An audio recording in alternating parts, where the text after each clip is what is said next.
Iniciamos entonces a estudiar química y lo hacemos desde el inicio.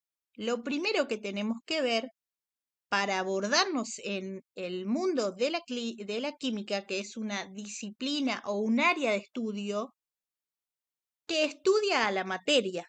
Por eso necesitamos definir qué es la materia para poder luego avanzar hacia mayores grados de conocimiento. Entonces, la química es un área que va a estudiar la materia, cómo está formada y todos los cambios que ocurren adentro de la materia.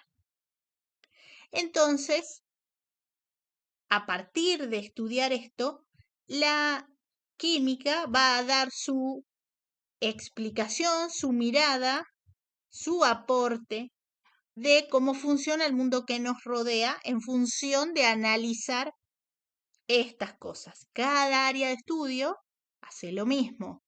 Desde su visión, aportan información que nos es útil para saber cómo somos nosotros, cómo funcionamos y también cómo funciona todo el mundo en el que estamos sumergidos.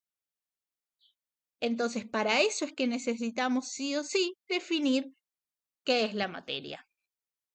Para empezar, entonces, la materia va a ser todo lo que ocupe espacio y que tenga masa. Todo en nuestro mundo ocupa un espacio y tiene masa. Por eso es que nuestro mundo es un mundo material, porque tanto nosotros, o sea, los seres humanos, estamos formados por materia y también todo lo que tenemos a nuestro alrededor, con lo que interactuamos, está formado por distintos tipos de materia. El aire que respiramos es materia, el agua que vemos, los ríos, los mares son materia y todos los seres vivos también, por ejemplo, que vemos, los animales, las plantas, todas las cosas que vemos son materia. Lo interesante es analizar por qué se ven distintos, por qué son distintos y por qué tienen funciones diferentes. Cada porción de materia es un objeto o es un material que va a estar compuesto por un tipo de materia que va a tener características muy definidas que lo van a distinguir de otros tipos de materiales. Esas características que se pueden medir, que se pueden estudiar y analizar, se llaman propiedades. Esas propiedades van a ser específicas para las distintas porciones de materia que nosotros vemos y que usamos.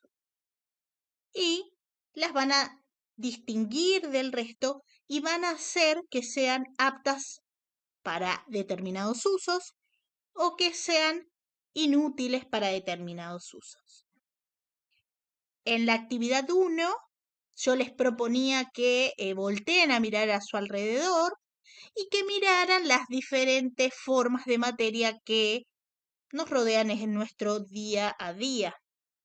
Que vieran que hay materiales que son duros, hay materiales que son más blanditos, hay materiales que son líquidos y que intentaran darle una característica a esos materiales y decir para qué les parece que sirven, para que se vayan familiarizando con la idea de que las propiedades de la materia hacen que sean aptas para algunas cosas y para otras cosas no.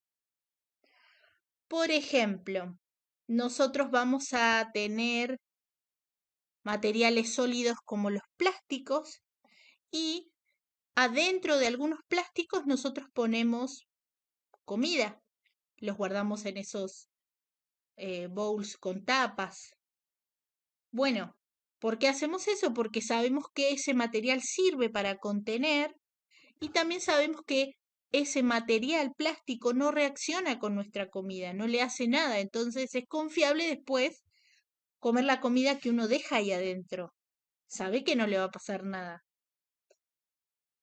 También, por ejemplo, tal vez los usan cotidianamente las fuentes de vidrio para cocinar, las que se ponen en el horno.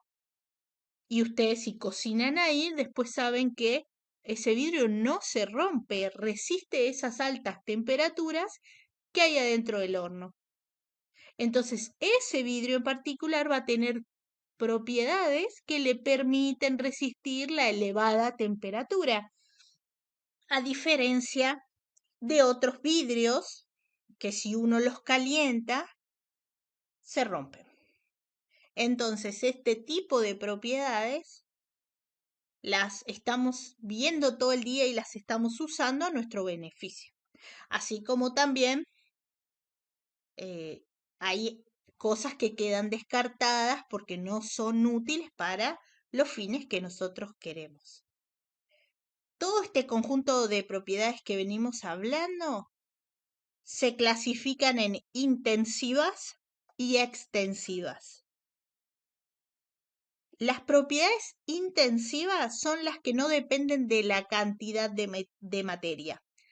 Esto quiere decir que estas propiedades se mantienen constantes, es decir, se mantienen en el tiempo, son siempre las mismas y no dependen de la materia, de la cantidad de materia que esté analizando. Entonces es lo mismo que yo tuviera medio kilo, por ejemplo, de esa materia, que tuviera 1 kilo o 5 kilos o 20 kilos, 100 kilos o 1 tonelada.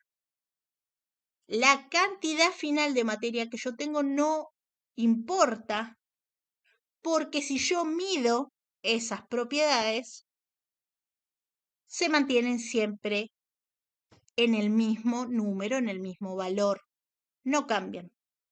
¿De qué dependen? Dependen solo del tipo de materia que es y no de la cantidad.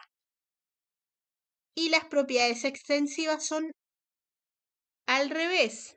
Son propiedades que sí van a variar cuando varíe la cantidad de materia que esté estudiando. Entonces, los valores que yo voy a poder medir no son iguales si tengo 1 kilo de una porción de materia que si tengo 10 kilos de esa misma porción de materia. Debido a que la cantidad, si tengo más o si tengo menos, me afecta al resultado final, son propiedades extensivas. A toda la materia que nosotros vemos y con la que interactuamos en la vida, las podemos clasificar en función de su estado de agregación. El estado de agregación es, en definitiva, la forma en la que se acomoda la materia. Estos estados pueden ser sólidos, líquidos y gaseosos. El ejemplo más interesante tal vez para analizar es, y fácil, es pensar en el agua. El agua que nosotros usamos para beber, por ejemplo, está en estado líquido. Pero si nosotros ponemos el agua en el freezer, logramos llevar al agua a un estado sólido. Y si nosotros calentamos el agua, que es un proceso que lo hacemos todos los días, para tomar infusiones o para tomar mate o para cocinar, en ese proceso, al calentar el agua, nosotros estamos llevando el agua al estado gaseoso. Entonces, lo interesante es ver que a las condiciones que nosotros estamos hoy en día de temperatura y de presión atmosférica, que vendría a ser la presión atmosférica, la presión del aire, a estas condiciones encontramos a la materia en determinado estado. Sin embargo, los estados pueden variar de uno a otro, o sea, convertirse, transformarse. Los sólidos pueden transformarse en líquidos, los líquidos en sólidos, los sólidos en gases, los gases en sólidos, los líquidos en gases o los gases en líquido. Todas las combinaciones posibles pueden pasar. ¿Cómo van a pasar? Debido a procesos que hagamos nosotros.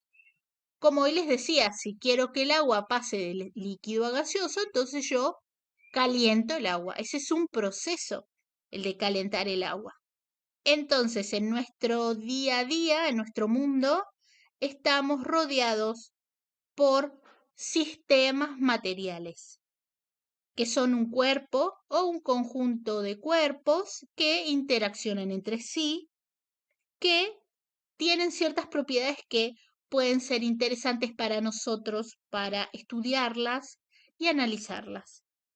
Algunas propiedades que nos interesan analizar frecuentemente, que son más bien comunes, son, por ejemplo, el punto de ebullición, la densidad de un material, el punto de fusión del material, la solubilidad en un determinado líquido. La solubilidad es la capacidad de disolverse, o sea, de mezclarse, que tiene un material, de mezclarse en otro material.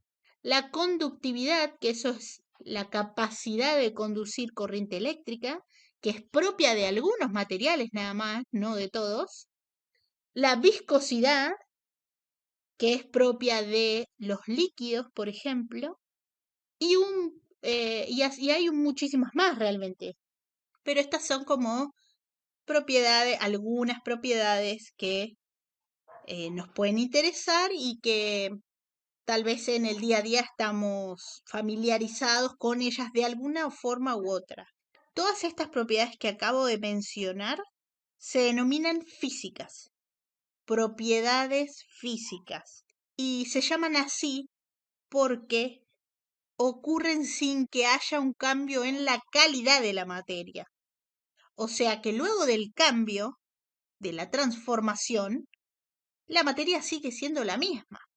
Pensemos en el agua líquida pasando a agua sólida, cuando se hace hielo en el freezer.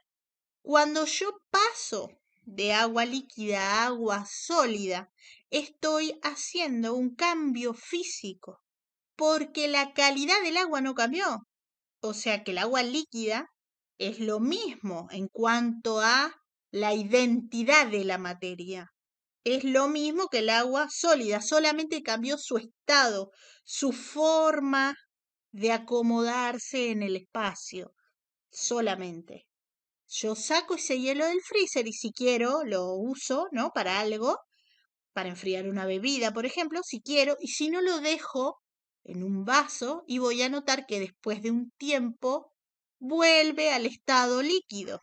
Y si tomo eso, esa es la misma agua de antes, no cambió en nada. Entonces, cuando pasan esas cosas, ocurren cambios físicos. ¿Por qué? Porque lo que se varió en ese proceso es una propiedad física de la materia. Ahora, cuando lo que se cambia es una propiedad química de la materia, lo que ocurre es un cambio químico. Los cambios químicos producen cambio en la identidad de la materia. Siempre son, como les puse acá, estos cambios siempre vienen por el producto de una reacción química. Si bien esto es adelantado hablar de reacciones, lo podemos ver como que hay un cambio en la materia que hace que ya deje de ser la misma. Lo vemos fácilmente si agarramos una hoja de papel. Una hoja de papel es un sólido, todos lo conocemos. Tiene sus propiedades específicas, ¿no? Tiene su composición de la materia, ya sabemos de qué material es, ya sabemos todo. Pero ¿qué pasa si yo a esa hoja la acerco al fuego, la quemo en definitiva, ¿no? O la empiezo a prender con un encendedor? ¿Qué noto? Que cuando se va prendiendo, toda la hoja va tirando un material negro Entonces eso me indica a mí que yo ya no tengo lo mismo. Piensen en terminar de quemar toda la hoja. Cuando terminan de quemar toda la hoja tienen un material negro que si lo tocan se deshace y te mancha las manos. Si yo quisiera decir que ahí hay hoja, no es posible, porque como hoja en sí ha perdido todas las propiedades. Yo no puedo escribir ahí arriba, por ejemplo. Ni siquiera puedo agarrarla y doblarla como hago con una hoja. O sea que dejó de ser una hoja y ahora se transformó en otra cosa. Cuando pasa eso, yo tengo un cambio químico. En este caso, dado este cambio, no hay vuelta atrás, porque ¿cómo haría para desde ese material negro frágil volver a tener una hoja blanca y durita como antes? No es posible en ese caso puntual. A veces sí se puede volver del cambio, pero a veces no.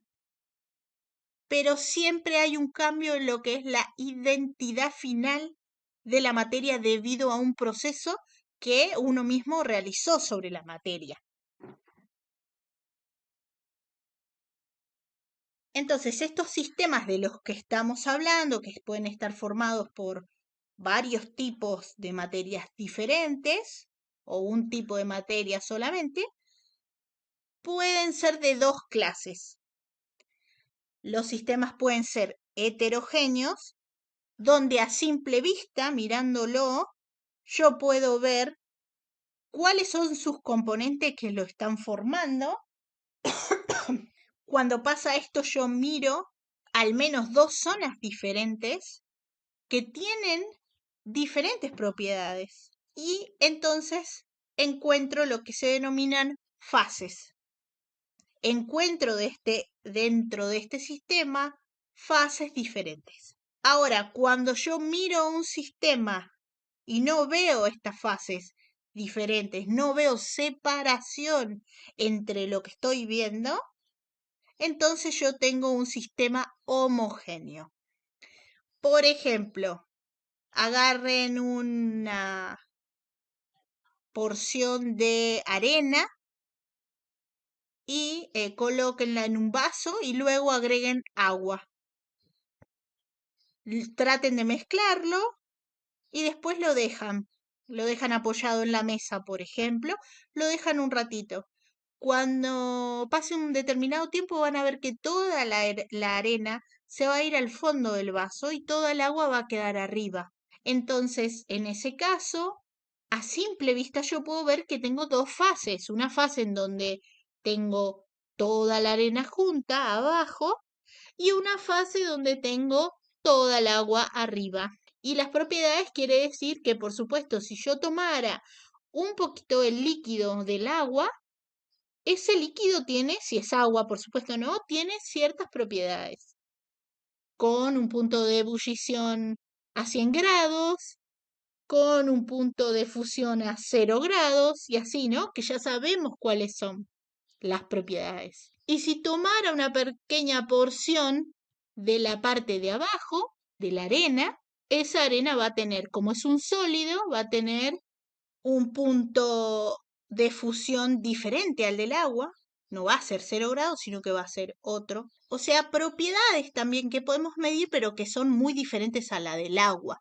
Eso me indica que no están unidas, sino que están totalmente separadas. Cuando tengo esos casos, en donde puedo ver a simple vista dos zonas o tres zonas, porque puede ser muy diferentes, entonces sé que tengo un sistema heterogéneo y si me dispusiera a medir sus propiedades, de cada zona obtendría propiedades diferentes. Ahora, cuando yo a simple vista no veo diferencias, veo una solución de un mismo color, por ejemplo, y mido las propiedades y solamente obtengo un grupo de propiedades, no varios grupos diferentes, es porque tengo un sistema homogéneo. Y ahora es donde entra el otro tema. Desde acá, desde sistemas homogéneos, a su vez, tengo, por ejemplo, a las sustancias que son sistemas homogéneos que tienen un solo componente, y tengo las soluciones, que son sistemas homogéneos formados por al menos dos sustancias diferentes entre sí, pero que se mezclan entre ellas. Se mezclan perfectamente. Entonces, las soluciones se designan con la letra SC y tenemos a las más simples que usamos frecuentemente que se llaman binarias. Binaria es un número, este bi indica dos. Quiere decir que están formadas por dos sustancias diferentes, por supuesto, ¿no? Si fuera una sustancia sola, sería en definitiva una sustancia pura, por ejemplo. Las soluciones binarias están formadas por dos sustancias diferentes o dos componentes, es lo mismo. Uno de esos componentes es el llamado soluto, se abrevia con la letra STO. Y la otra sustancia o componente es el solvente y se abrevia con la letra SB corta. El soluto es la sustancia o componente que se encuentra en menor proporción. Proporción es sinónimo de cantidad. Dentro de una solución formada por dos componentes, el componente que esté en menor cantidad va a ser el soluto y el componente que esté en mayor cantidad va a ser el solvente. La pregunta que queremos responder es ¿qué caracteriza a una solución? ¿Cómo yo sé que las soluciones son diferentes entre sí? ¿Cómo me doy cuenta? Bueno, eso lo sé a través de un parámetro que se llama concentración. Este parámetro es el que le da la identidad a la solución y nos indica entonces la cantidad de soluto que va a haber en una determinada cantidad de solvente. Entonces, la concentración es una relación que nos habla de la cantidad de soluto que hay en una cantidad determinada de solvente. Juntos ambos, el soluto y el solvente, forman a la solución binaria. ¿Cómo hago en la práctica esta solución? Lo hago cada vez que yo mezclo un poco de un soluto, en este caso este material sólido, con un solvente. Por ejemplo, este solvente que está acá pareciera ser agua. Entonces, cuando yo mezclo este soluto con este solvente, lo revuelvo, por ejemplo, para que se unifiquen bien entre sí, obtengo la solución. Esta solución final tendrá una determinada concentración y esa es la concentración que mediante cuentas se expresa y así se notifica, así se vende, así se comercializa y así se usa en las distintas ramas de la química y la biología en donde todos se manejan con soluciones. A su vez, lo que podemos decir es que si una solución tiene poca cantidad de soluto en una determinada cantidad de solvente, entonces va a ser una solución diluida. Vean acá este grafiquito en donde tenemos a la misma solución, la misma en cuanto a quienes están participando. Es el mismo soluto y el mismo solvente formando la solución. Lo que varía acá es la concentración de la solución. Por eso es que acá está más rosadita, clarita, y después se va intensificando el color. A veces la concentración de una solución se puede ver a simple vista con lo que es la intensidad del color. A veces no, porque si es transparente no se puede, pero a veces sí. Para esquematizar entonces el concepto de una solución diluida y de una solución concentrada, es muy útil ver esto para decir, bueno, está diluida acá, está clarita, porque tiene poco soluto en la misma determinada cantidad de solvente. O sea, supónganse que esto tiene 1 litro de solvente y este también 1 litro, para que se puedan comparar. Lo que va cambiando acá es la cantidad de soluto que se fue agregando en este litro de solvente. Cada vez se fue agregando más. Por eso el color se va intensificando, indica que la concentración va aumentando. Esta acá, que es una solución concentrada, indica que tiene muchísimo más soluto que esta que está en el otro extremo. ¿Qué es mucho más? ¿Qué es mucho menos? Eso dependerá de cada par que esté interaccionando, o sea, de cada par soluto solvente.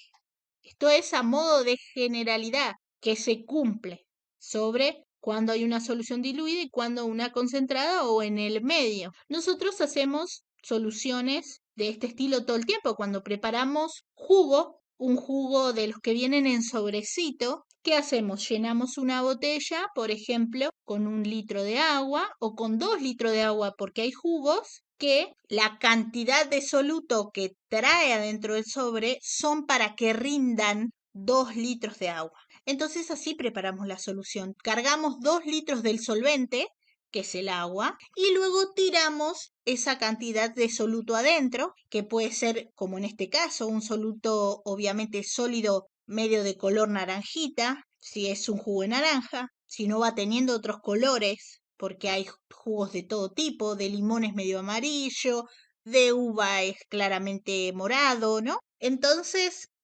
uno vuelca ese contenido del sobrecito adentro del solvente que es el agua y ¿qué hace? Luego revuelve bastante hasta que ya no le queda más, no siente, vieron que se siente que hay sólido en el fondo de la jarra, bueno, hasta que no siente que hay sólido. Eso es la solubilidad, que un soluto se mezcle completamente con un solvente hasta que no quede nada, indica que es soluble, si no quedaría en el fondo y no podrías mezclarlo de ninguna forma. Gracias a que dentro de un sistema compuesto por al menos dos materiales diferentes, dos componentes diferentes, gracias a que tienen propiedades físicas diferentes, como hablábamos antes de las propiedades físicas, gracias a eso nosotros podemos hacer uso de esas diferencias para separarlos. Separar quiere decir que ahora vamos a tener los componentes puros solos,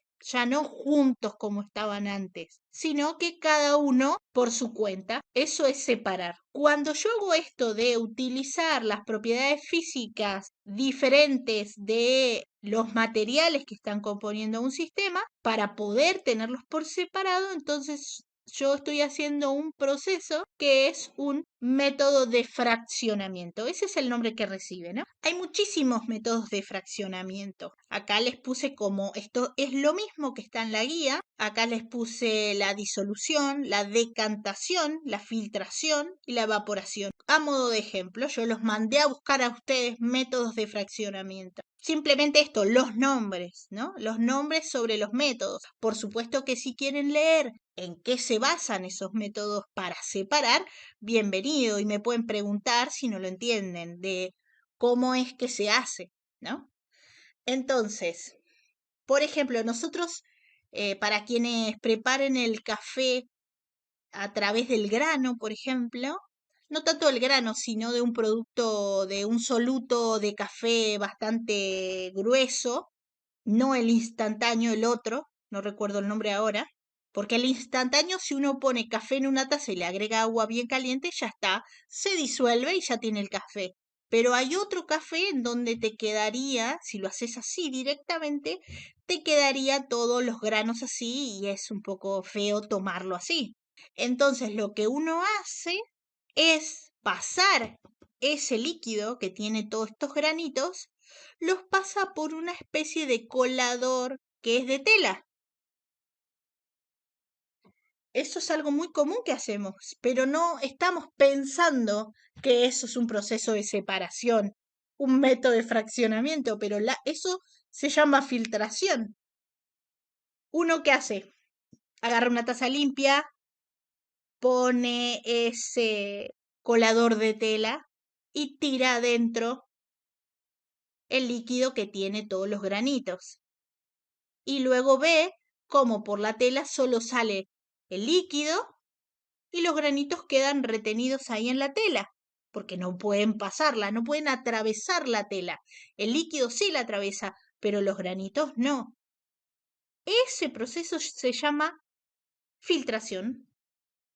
Y lo hacemos, o los que hacen así café, lo hacen así todo el tiempo. Entonces, todos estos métodos de fraccionamiento van a ser procesos en los que gracias a ir variando, ir jugando con las propiedades físicas que caracterizan a los materiales, nosotros vamos a ir pudiendo separarlos y tenerlos puros por separado. Todos estos cambios que estamos hablando son cambios físicos, no son cambios químicos. Y acá les dejé un equipo que se llama destilación. Este es el equipo de laboratorio donde se hace la destilación y el proceso de fraccionamiento o de separación se llama así. Esta destilación lo que hace es aprovechar la diferencia que hay en el punto de ebullición de dos componentes que están juntos. Entonces, vean el dibujito. Tengo esto que le sale un cable. Esto es un material que se llama estufa. Es para calentar. Así se llama en el laboratorio, ¿no? Pero ¿qué hace esto? Calienta el recipiente que uno pone acá. No deja de ser como la cocina donde uno apoya la olla y calienta. Es lo mismo. Entonces uno apoya el material acá, calienta la solución que está acá adentro. Vean que la solución es un líquido azul, celeste, perdón, bueno, y estas bolitas blancas que están adentro del líquido. Entonces, ¿cuál es la idea? Que el líquido tiene su propio punto de ebullición y las bolitas blancas tienen su propio punto de ebullición. Entre ellos son muy diferentes los puntos. Entonces uno puede que calentar esta solución y el primero que pase a estado gaseoso va a ser recolectado acá por este otro aparato. ¿Por qué el primero? Porque supónganse que esto es agua. El agua tiene su punto de ebullición a 100 grados. Quiere decir que pasa de líquido a gas cuando la temperatura alcanza los 100 grados. Entonces yo empiezo a calentar esto, va a 50 grados, 60, 70, sigo calentando y cuando llego a 100 empieza a evaporarse toda el agua. El agua que se evapora es recolectada en este tubo y de este tubo es como gas, ¿no? Y en este tubo al enfriarse vuelve a hacerse líquido y se recolecta en este otro recipiente. ¿Y qué hice? Fue sacar toda el agua de acá, la recolecté por acá y el sólido, que no tiene su punto de ebullición a 100 grados, sino que supónganse que lo tiene a 150 grados.